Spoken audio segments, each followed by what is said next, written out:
isn't it ironic? Say after the storm, the people in the western part of Jamaica and stop get flooded out. I want go on say people in the wicked man nobody else. Isn't it ironic? Say a big hard rain a fall. Flooding, left, right, and center. I just wonder.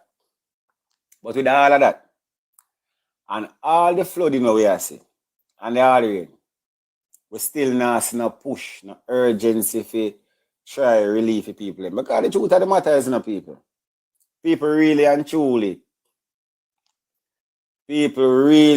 truly out there I live on a chapalin. Every loan borrowed we have to pay what? Every. Talking about the loan too. I remember the first time because this man is so sly with his statement and his comment. I remember the first time I hear this man make mention say, we might. Thank you, Whoopi. Thank you very much. People are going to some daily heart me there. This man said we might have to go back to the IMF. No, my people. For a man where yesterday when they must start, what day when they must start in speech about the government has to properly calculate what about say before them just come out and give a irrational statement and so forth. The fact that you could have come out and say you might, you already know say you go back to IMF. And when me come out and talk about it, the video is still there, amount of labor right, SYM, Ray, big up Whoopi. Liar tell the Prime Minister never says a Ray. And then now, when the Prime Minister come out and they make it be known public, say, them have to go back to IMF. Them not take back their statement, them say, oh, yeah, idiot. So you know, say Prime Minister, they have to do it and right. The same people, and we are saying, say a liar telling them. Stop spreading false news because at least them tell them to run with it. It's all a psychological effect, but certain things only work on real, original done people. Stop bringing down Jamaica when you're talking about all things like them. Them consider the corrupted system to be Jamaica. The corruption we are going, and that the matter. Oh, stop bringing down Jamaica when you highlight the obvious. When you highlight the corruption. You get me? And then work with that for a while till them realize, say, oh, that not to work no more, All the people and stuff start bringing down Jamaica and say, yo, are the corruption where a leader I go on with, I bring down. The barefacedness. You see me? General asked me a while ago, Dr. Cole, big up. The general asked me a while ago, what are good characteristics of a team? Down, top of the morning to your blessings. And I say, yo, man, I want to talk about the good characteristic of a leader. Because someone said something to me last night while I was on the live. Morning, Dawn, how you doing? Blessing, nice to see you again. Denton, Gail, big up yourself, people. Beg on some taps on the screen. Repost the live if you can, send some daily heartening. Somebody said something very interesting. Because a long time ago asked, what are the good characteristics of a leader? Because I don't really see none in a Anjo. But the person said Anjo is not a leader, is a ruler. Which man say, Bomba, that has something for really meds deep, That has something for really meds deep because it is a significant difference with being a leader of a country and a ruler of a country. Major difference. And I'm starting because one of the labourers them come over here one time, Father Colin, and him said, me and him have a debate. So, we started off talking about, good characteristic of a leader. And, him, I asked him for help me with the list. Him name a few, probably about 4 to 5. And then me complete the list with probably another 3 to 4. And then I said to him, so which one of these characteristics you see this man have? And you know him shift and say I really want to talk about that because the truth was too obvious. Just by depicting good characteristic of a leader.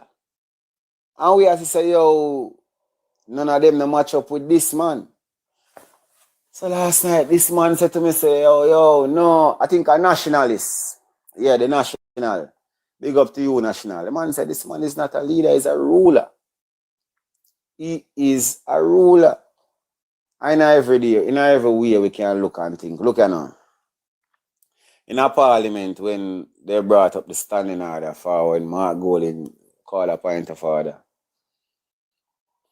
we see that man, you know, get up, you know, a show in a real life, same as a ruler. Because while he, as the Prime Minister, should be aware of the standing order, you see me? No, Zara, I don't want you to ask me the question. I want you to come up in the box and I want to ask you as one of the cheerleaders. Don't ask me the question. I want you to come answer my question. So nobody come feel like say I forgot the question and I ask you. You want to run, come ask me, say, whom I think is a good leader. Then you know, so you want type now. That man, no. Because she one of the biggest cheerleader in America. Bala. Me no want cut you, no go and sip your coffee, me no want cut you. You see the labor right there when they run with this whole solidarity program.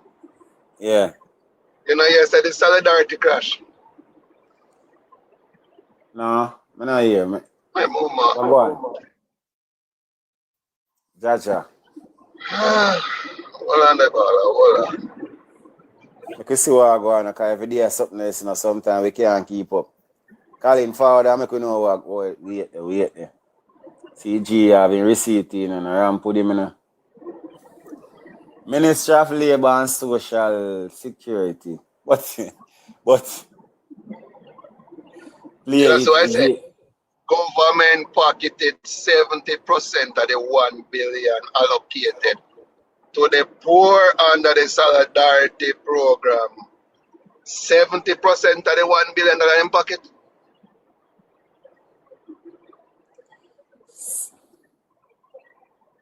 Make you sink in the coffee. That's about 700 million. Alright. 777 million. Oh, remember seminar there, and I go check out the P General as I find the PAC meeting. Dr. Daz, all right. I'm say I can't find it. Wow, go on. I tell us every day sitting there keep on, brother. We need a big, massive hard drive to keep up with what go on. John.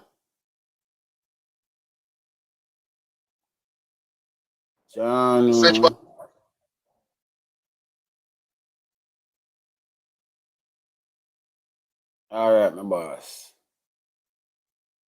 Solidarity.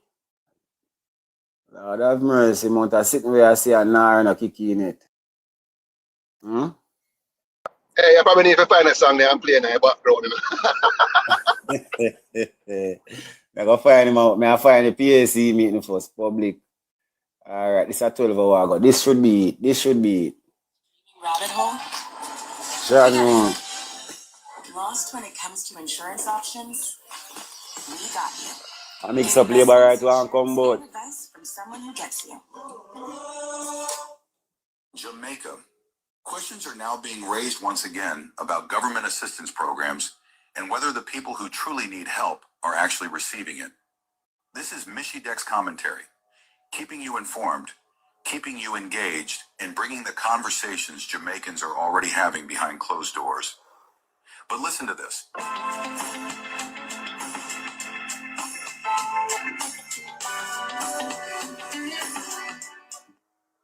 Today inside the Public Administration and Appropriation Committee, PAAC, Member of Parliament, Dr. Alfred Dawes raised what many Jamaicans may consider some very serious and uncomfortable questions. According to Dr. Dawes, millions of dollars that were allocated to assist vulnerable Jamaicans reportedly went unspent, while at the same time, families across the country continue waiting for help and calling daily asking when assistance will arrive. We're still reeling from the revelation that there's $1.4 billion of donor aid barely spent. And now we are being informed that there is $770 million unspent, earmarked for the most vulnerable in our society. Of the $1 billion, only $230 million in approved payments so far. Correct. So we are at 23% of the funds. How long has this been programming going on? June 2025. And so we still have 75% of the funds unspent. And we are just at only about 63% of the of the applicants being selected for disbursement. What's the plan for spending the rest of the money with the we're at about a year out now, and only 63% of applicants have got money, and you still have the bulk of the money there sitting, while the truth is that we have many of our constituents calling us night and day asking when are they going to get their grants. Now, family, this is where the concern gets deeper. Dr. Dawes questioned why, nearly 1 year later, only about 63% of approved applicants reportedly received grants, while significant amounts of money remained unused and were eventually returned for debt reduction at the end of the financial year. So the big question being asked tonight is this: how can money meant to help struggling Jamaicans remain sitting unused while people are still suffering and waiting for support? Okay, so we're at the end of a financial year. So the monies would have been returned, monies unspent would have been returned for debt reduction. And as I indicated to you, Chair and members, that we have the 11,521 persons who would have been approved for payment, and that represented the 230.4 million. So there are persons who would not have qualified for the program because they would not have met the criteria. So we had persons who were already on programs who would have submitted applications. So we would not have included those having not met the eligibility criteria. As I indicated, we are also looking at the persons who would have submitted their applications, who would have met the criteria but not have met it at the end of the financial year. We are treating with those persons. So we'll be treating with all the applicants who would have applied for the program. So of the 30% of applicants who would not have been shortlisted for disbursements, no.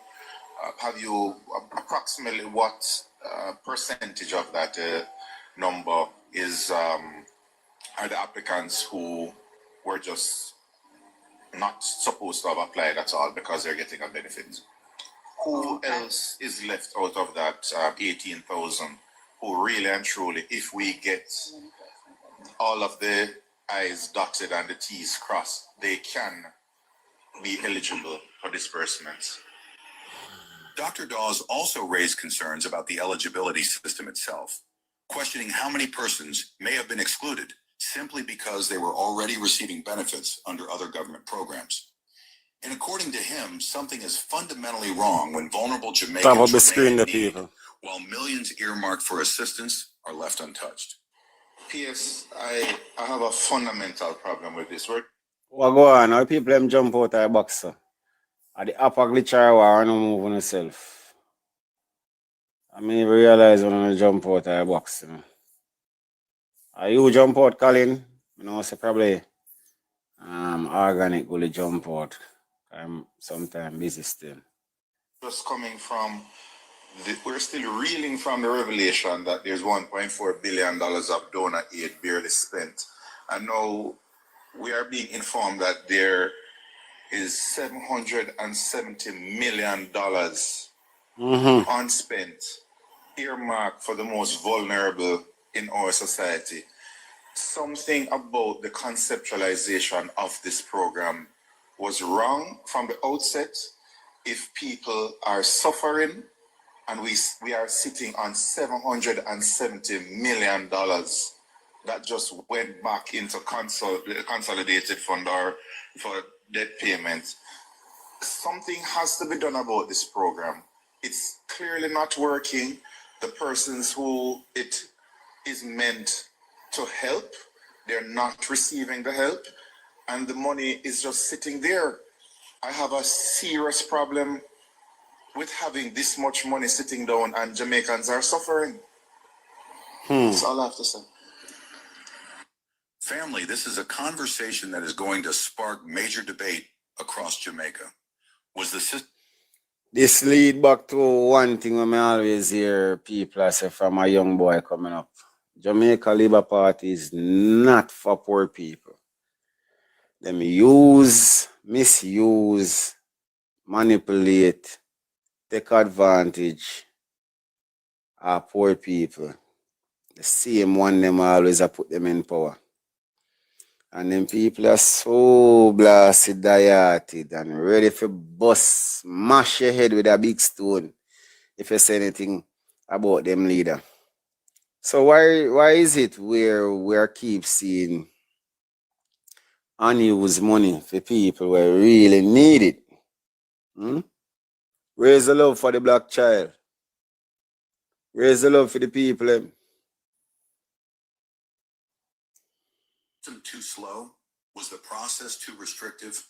Or is there a deeper problem with how assistance is being distributed to the Jamaican people? Watch this clip carefully and tell me what you think in the comments section below. And remember, family, like the video, share the video, and subscribe to the channel. And don't skip the ads.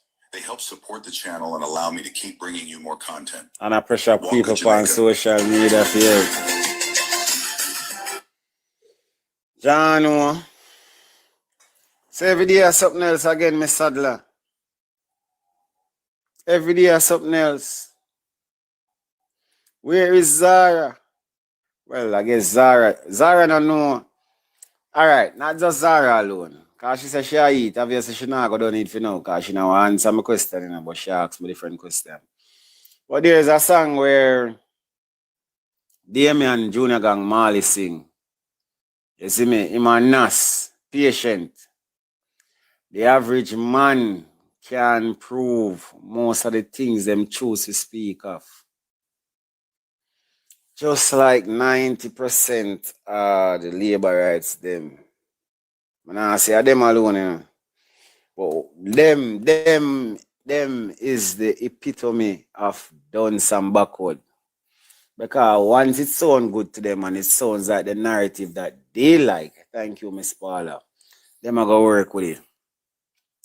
Because when I try to say, oh, see, generally I forward back. Sometimes TikTok get real glitchy, you know. Glitchy, you see it. Yeah, me general, top of the morning to you. Yeah, man, ratings, man. Yeah, man, the people. Let me say me come back. So I know me run away. Oh, God. Wow. Big up, man. We're there in our fish, man. We're the upper going, I guess. Sometimes it's good to take a look at refresher. For real. But so much things to say.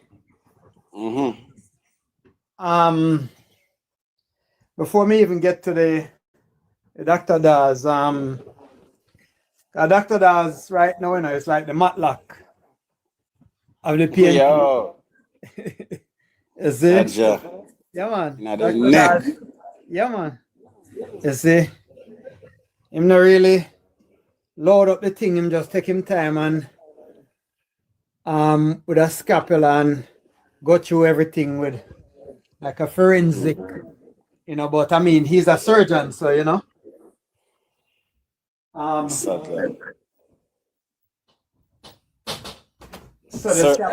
that with precision?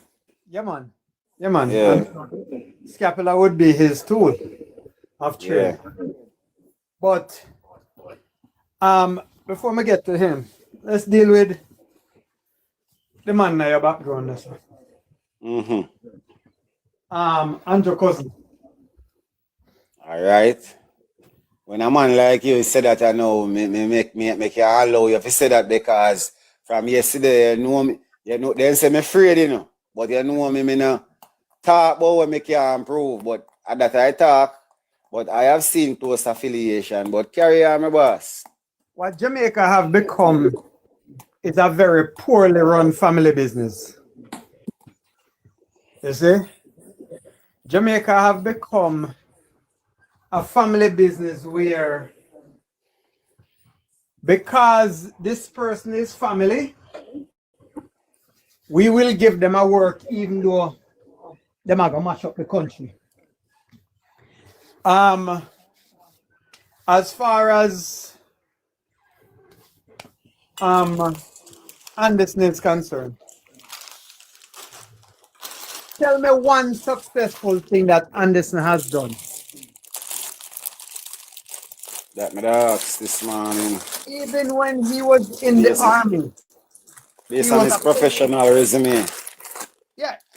Even when he was in the army, he was a pencil pusher. You see, he wasn't a soldier. You see? And all the people because say you're in the army, people think that I say, you know, you're out there and you go fight guerrilla warfare and you're going in a hills and valley and you know plains and the and sleep in a swamp for 2 days. No, he's a pencil pusher. And most people in the rank in the army are usually pencil pushers. You see? And so when you look at his reign as police commissioner, where you have had the highest unaliving rate in the entire history of the country. It was in 2024 when he handed it over, right? Yeah.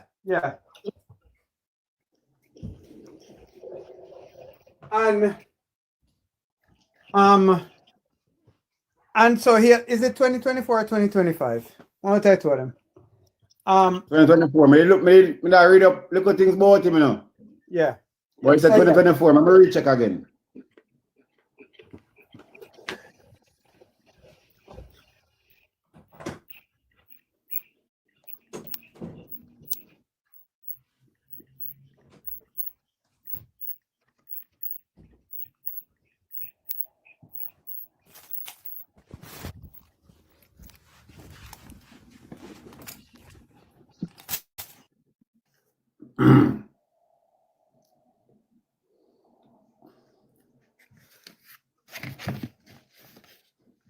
Um, 20 Major General under Antony Anderson served as Commissioner of Police for Jamaica Constabulary Force for exactly 6 years, from March 19, 2018 to March 18 to 2024.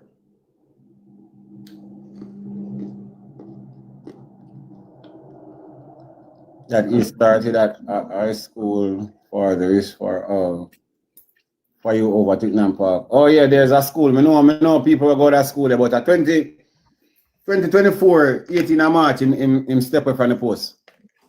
Well, him not really step away. Andrew fire him and get a real police. You see? I think it was his appointment for the ambassador role why him step away. No man. Everything coincide because Andrew wanted Audrey to come and run for Audley Shaw's seat because he didn't want the person who Audley Shaw chose.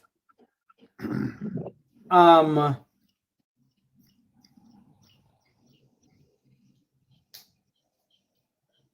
you call it there? He didn't want that person to be in the space because Andrew is a micromanager and he wants his people to be in the space.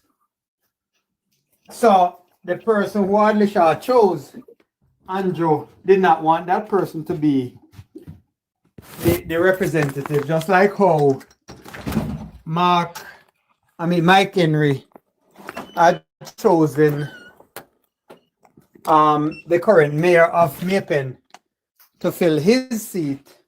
Andrew didn't want him, so Andrew fight it out and put in Delroy. The only person who actually got the person who they chose to fit in their seat was Samuda. You know, he wanted Steve Wright, and you see Andrew never wanted Steve Wright. Andrew wanted Tom Tavares, little boy.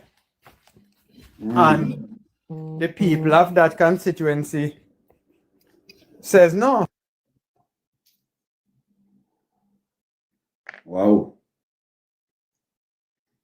It'll be fire and ice down there with them, hell and earth. People was very serious. And so end up that he gave in. But when you look at Anderson record, Anderson have a very poor record. If Anderson wasn't in the family business, he would not be where he is. Anderson is the Dunn's cousin who advanced in our job because, and Dunn's don't necessarily mean academics. You know, it could mean that you don't know the job and you're not qualified for the job.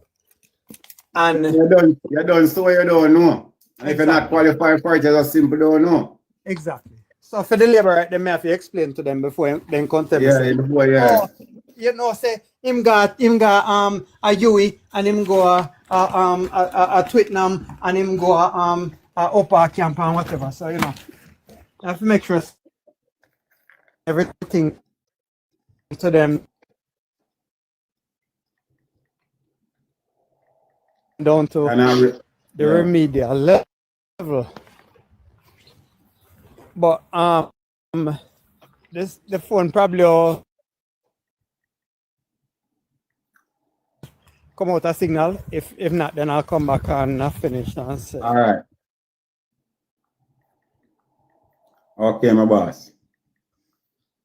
I'll finish it. So Colin bring up an interesting point. I'm gonna ask the question this morning based on his public resume. But we know because there are certain things going on. Okay. Hold on. Go. Oh. On top, Bala. I'm gonna come back. You're still there with it. All right, my boss. So what you know? During Major General Antony Anderson tenure as Commissioner of Police, 2018 March 2024, Jamaica homicide rate remain among the highest in the Caribbean and Latin America, generally fluctuating between 44 and 53 per 100,000 inhabitants. The following is breakdown of the total homicides and approximate rates during those years based on data from Jamaica Constable Force and Economic Social Survey. But I think we should look on what was the rate when he was security advisor to the Prime Minister. Because the Prime Minister appointed him that, you know. And he was appointed as a security advisor in 2016. And then they move on to give him, I don't know if a promoter or but maybe a promotion. 2018, them put him in a commissioner seat. So what I say? Based on the advice that he provided to the Prime Minister at that point in time, that should show if he was fit for the position of a commissioner or not. Because he should have been effective. But we just look on this and then we can backtrack and see what go on this. So he started 2018. So 2018, 30 total homicide. Total homicide was 1,287. 2019, well, that's a 21% decrease from 2017, aided by states of public emergency. 2019, 1,339. Well, the rate it might be sounding sinister for me to say that these rates are not really alarmingly high. So let me not say that. But based on he was the security advisor for the Prime Minister. We should expect some exceptional numbers right here. So, you see me, you know, say the leader of the country appointed him. And 2019, it grew, a slight increase. Gang violence accounted for 70% of unaliving. 2020, basically the same number, 1,323. 2021, 1,474. 2022, and so forth. So, this commissioner of police, when I see him do nothing exceptional, and I go emphasize on the fact that he was appointed by the Prime Minister after being security advisor. You understand? Father Colin everything. Yeah. It's a tiny ask a question about Mega Mart in Portmore. Yeah, Mega Mart is supposed to close on next month. Let's see. Mm-hmm. Yeah. The Portmore one's supposed to close down next month. I guess the only one you're gonna have now is the one in Mandeville and the one up on Waterloo Road near Barbican side so. Yeah, and the one in Waterloo Road. You're gonna have those two. Because the one in Montego Bay, them said them never had open it. Near Granspin. Yeah. So yeah. It seems as if Price Mart really mashed them up in a Portmore. But so you go. Rich people business. So we're out of rich people business. Speaking of Mega Mart, who is the owner of Mega Mart? I'm gonna ask change this topic too far, but just real quick. Nothing wrong with that, man.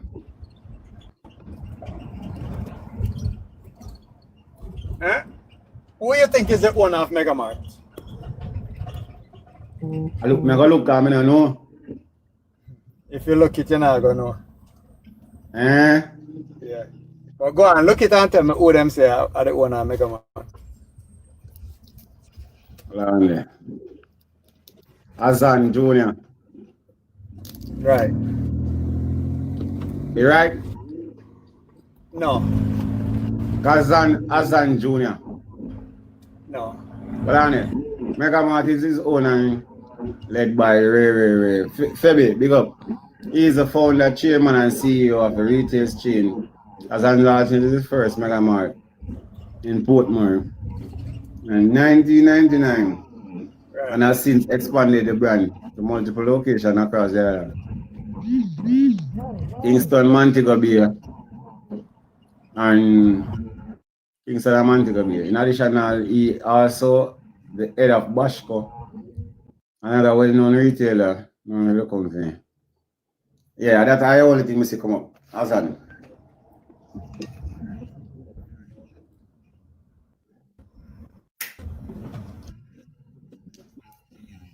So you see him?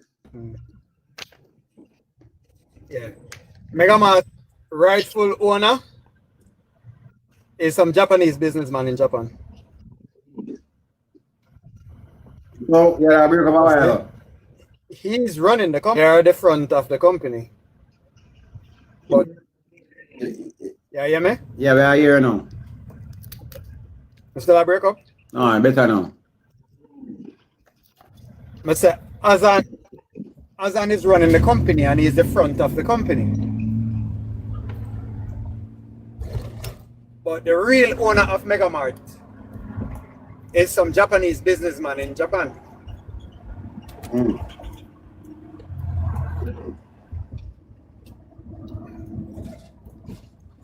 Oh. But let's get back to Anderson. One thing also in regards to Anderson. Anderson is what you might call a stool pigeon. Yeah. You see?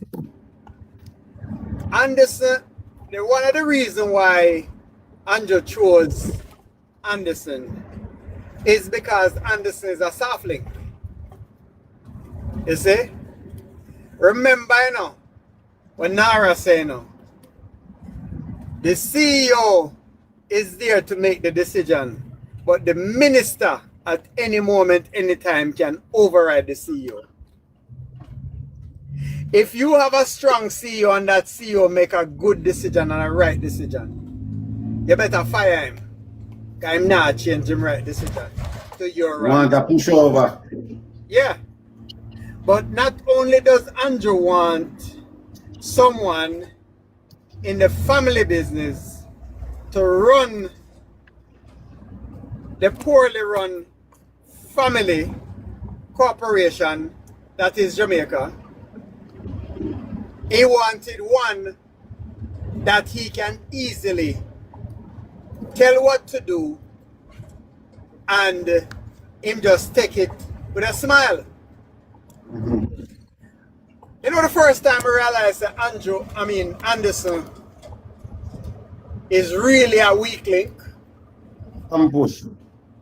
You don't remember the time when the brother did run the red light on Spanish Town Road and Anderson did there behind him? You hear about that incident there? No, quite remember. Continue. Huh? No, quite remember. Continue. Nah, yeah. No, quite remember. Continue. Uncle Snaps, big up. You know, hear me? Varadan, what do you, my bro? You still not hear me, Janal? Tell him I know what's going on. Like here, package. Var, where did it? You hear me now? Yeah.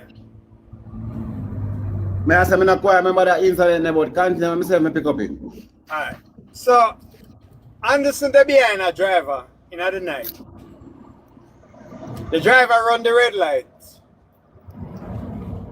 Anderson run down, put on him blue light. Run down the driver.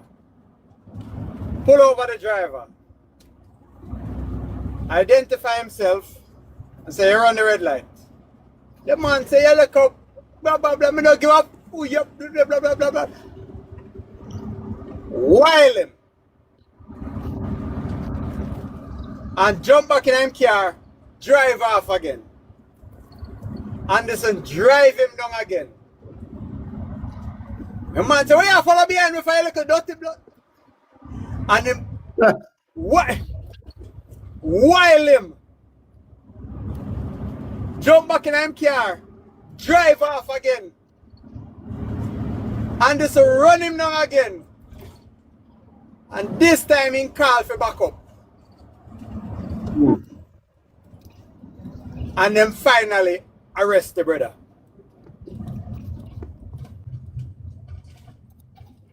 When you look and see, it's a regular motorist, you know. A run red light. Funny move first time. Like that. You give him 2 more chance? And him a while you up, so? You see? And so therefore, when I remember that incident, I realized a little motorist will run a red light and you have a while you up, so? And I jump back in him car and I leave you for dust. You can't be the police commissioner. No. When do you reach the rank there? Because I'm related to the right person. Okay, okay. Because remember, Anderson is not a police name, he's a soldier. And that's why him bring the soldiers them out on the road. Because I don't know if he manage police, he only know if he manage soldiers. So, you know, he not only helped to demoralize and degrade the JDF, but he also helped to demoralize and degrade JCF. You see? So it would seem like police can't go out on a job by themselves no more. Them always have to have soldiers back them up. And soldiers don't patrol the road. Like regular police. More than even police. Yeah. Because one time, you know, when we are a young boy, you know, bro, you hear man must say, yo, color loose hood, everybody get GG. Now, man, them normalize and disrespect soldier like a regular thing, bro. Well, you never remember the incident where the soldier and the pregnant woman at Denham Town when they used the gun angle and because the woman step up in their face and tell them. You see? So this is what I'm saying, where he has demoralized JDF and JCF and devalued it. Them not try to lock up a man and she decides say, yo, oh, they're not lock up him, you know. You remember, exactly. And the boy hold the gun like one cricket bat. Like a cricket bat. I remember that, man. Like you must say, yo, you ever hear about Chris Gale? You see? I like, yeah, like Chris Gale, I my boy there, man. The next strong look at them, man. And Jay Russell. Yeah, man. You see? Now, the thing about Anderson is that you know that Andrew was going to pick someone as a weak link to be the CEO. And that is the reason why the law is written the way it is. The bill is written the way it is. Well, now it's a law. But never that makes that. Because I remember we have this discussion. We have said it can be anybody. It can be cousin, anybody. There's no exemption. You can pick anybody you want. Yeah, man. Because there is nothing at all in that bill that gives the CEO qualifications. Mm-hmm. You see? And Adrian Marks was a very poor ambassador. And Anderson make Adrian Marks look like Curtis Ward. And for all those who know anything about politics, know who Curtis Ward is. Curtis Ward is the best ambassador that Jamaica has ever had. Unfortunately, he passed away, I think, last year. You see? But even in Curtis Ward's advanced age, he was still called upon for his advice. Nobody is calling Anderson or Adrian Marks for them advice, but not at all. Mm. You see? Anderson has not made a mark in anything at all since he's been there. He's been an empty suit and a carrying nothing briefcase. He holds that position in Washington, D.C. because somebody have to.